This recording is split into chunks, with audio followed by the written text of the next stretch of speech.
Bendiciones, soy el pastor Jesús Díaz Silva, sirviendo a mi Señor Jesucristo en el Ministerio Internacional de Estudio, Consultoría y Consejería Bíblica. Como siempre, un placer compartir con ustedes un poco de la palabra de Dios y los apuntes que sobre ella Dios me va dando y voy haciendo. Y en este caso vamos a buscar en la palabra de Dios la escritura que se encuentra en el libro de Isaías capítulo 43. Vamos a estar leyendo versículos 18 y 19. Isaías capítulo 43, aquí en la escritura, Isaías 43, versículos 18 y 19, en el nombre del Padre, del Hijo y del Espíritu Santo, vamos a leer la palabra que dice así. Isaías 43, 18 y 19, dice la palabra lo siguiente: No os acordéis de las cosas pasadas, ni traigáis a memoria las cosas antiguas. He aquí que yo hago cosa nueva, pronto saldrá a luz. ¿No la conoceréis?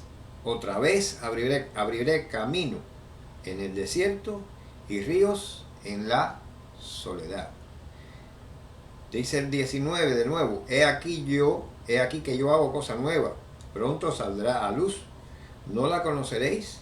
Otra vez abriré camino en el desierto y ríos en la soledad. Bendita sea la palabra de Dios. Y un versículo hermoso que nos habla de la promesa y las oportunidades. Promesas y oportunidades en Cristo. Promesas y oportunidades de la palabra de Dios, que dice que abrirá caminos nuevos y hará cosas nuevas. Bueno, son palabras clave y expresiones clave en este versículo. Por ejemplo, camino espiritual.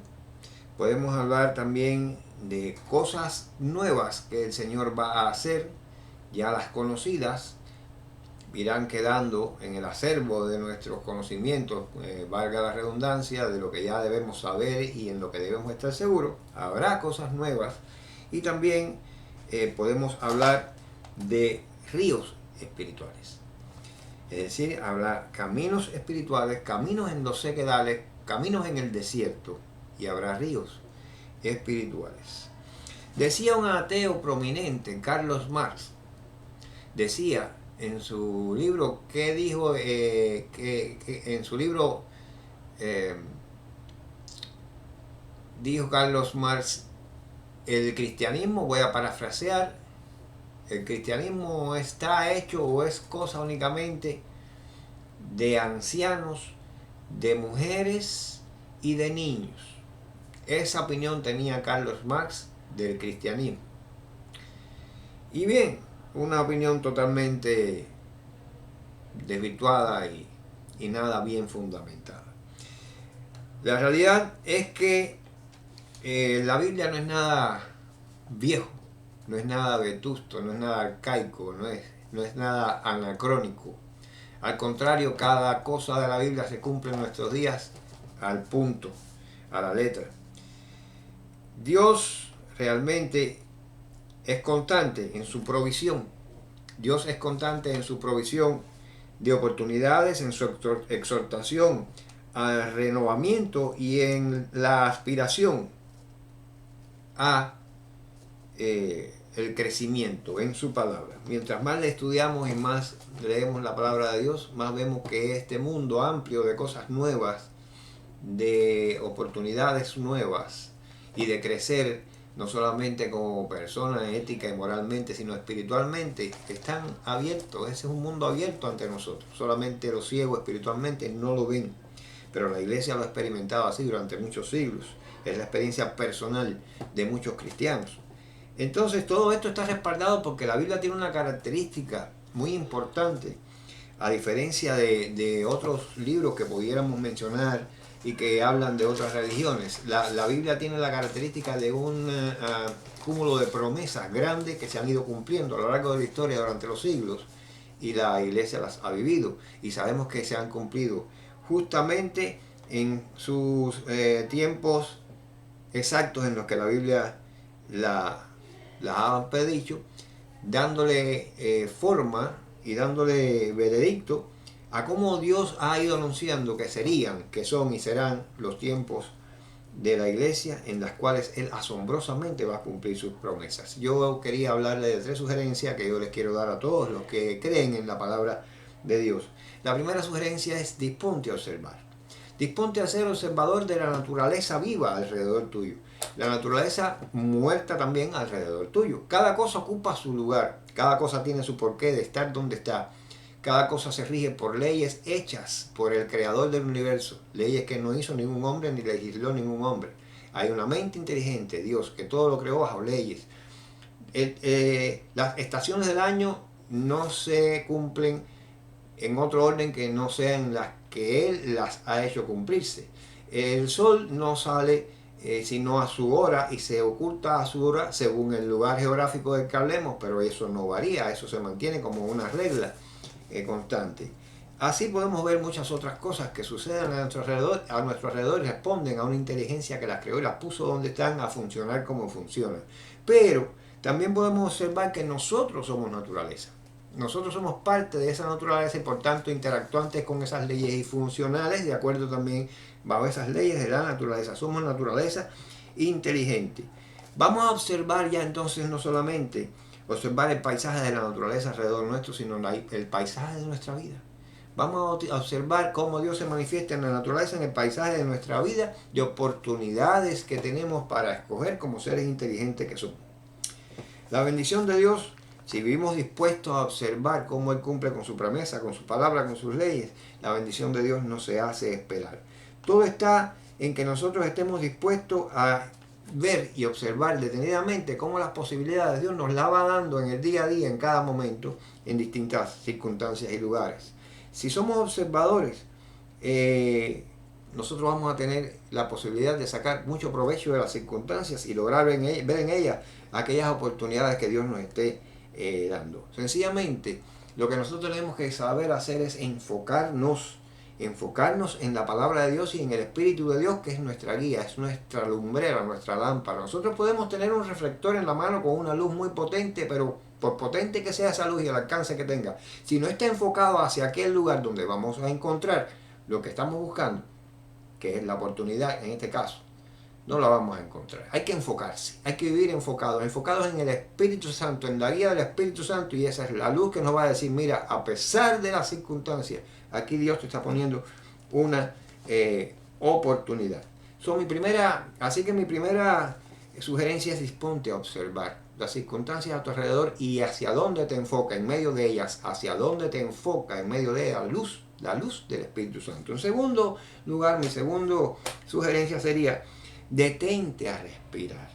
Detente a respirar en cualquiera que sea la circunstancia en que esté. Nosotros podemos comparar la vida occidental con la vida oriental. Decimos, los asiáticos tienen una pasta para vivir, qué calmados son, con qué paciencia viven, tienen tiempo de esos mantras que hacen, tienen tiempo de relajarse, tienen tiempo de... y todo lo cogen con una paciencia. Los asiáticos saben respirar, nosotros no sabemos respirar. Quiero decirle que es importante, y aquí un poquitico vamos a hacer una analogía con lo que dice la palabra de Dios. Todo lo que respira, alabe a Jehová. Todo lo que respira, respirar alaba a Dios, porque nos conecta con esa inspiración de aire que Él nos dio al principio. Él fue quien nos dio el aliento. Sepamos utilizarlo.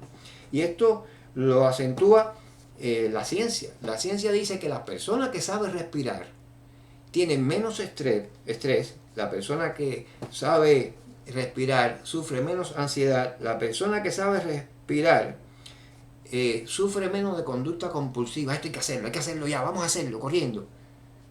Es más meditativa la persona que aprende a respirar en medio de cualquier circunstancia. La persona que sabe respirar puede ver la posibilidad por encima de la prioridad por encima de la posibilidad. Puede ser que algo que yo tengo como prioridad, pero en este momento por determinada razón no me es posible hacerlo, pues yo no puedo enfocarme en eso. Tengo que enfocarme en lo que primero que todo puedo hacer antes de eso, que es una prioridad, porque es el escalón que me va a permitir llegar a la prioridad. Pero nos enfocamos tanto en que esto es la prioridad y esto es lo que hace falta, y obviamos el escalón que nos va a llevar, el puente que nos va a llevar a poder hacerlo, y al final no lo podemos hacer. Ahora, respirar también nos va a ayudar a pensar y analizar entre la asequibilidad y la imaginación. Somos muy imaginativos. Esto lo haré así, esto lo haré asado, esto mañana va a ser asá, y pensando, imaginamos y ya nos vamos para allá. Bien, pero ¿es asequible eso que yo estoy pensando?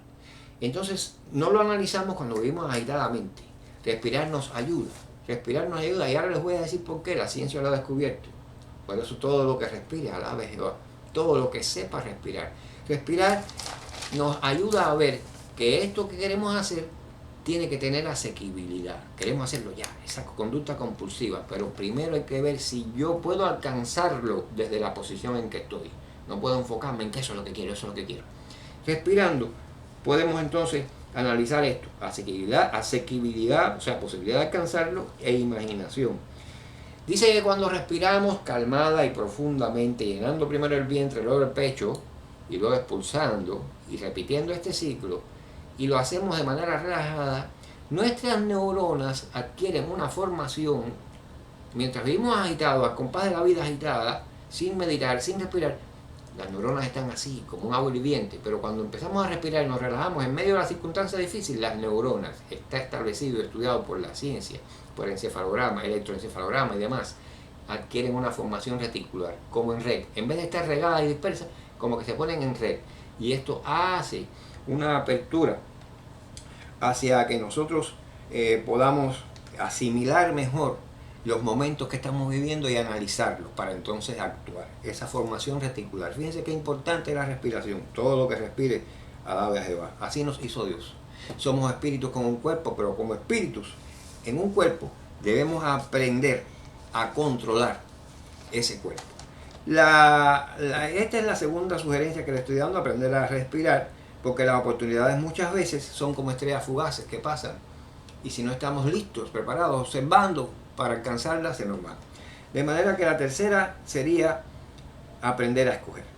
A veces la oportunidad no se nos da justamente en las circunstancias que creemos que se deben dar. No. Dios manipula las circunstancias, Dios obvia y prescinde de las circunstancias, Dios desestima las circunstancias y Dios hace su voluntad. Siempre y cuando nosotros estemos listos a andar en su voluntad, Dios puede pasar por encima de ellas, puede actuar de manera milagrosa.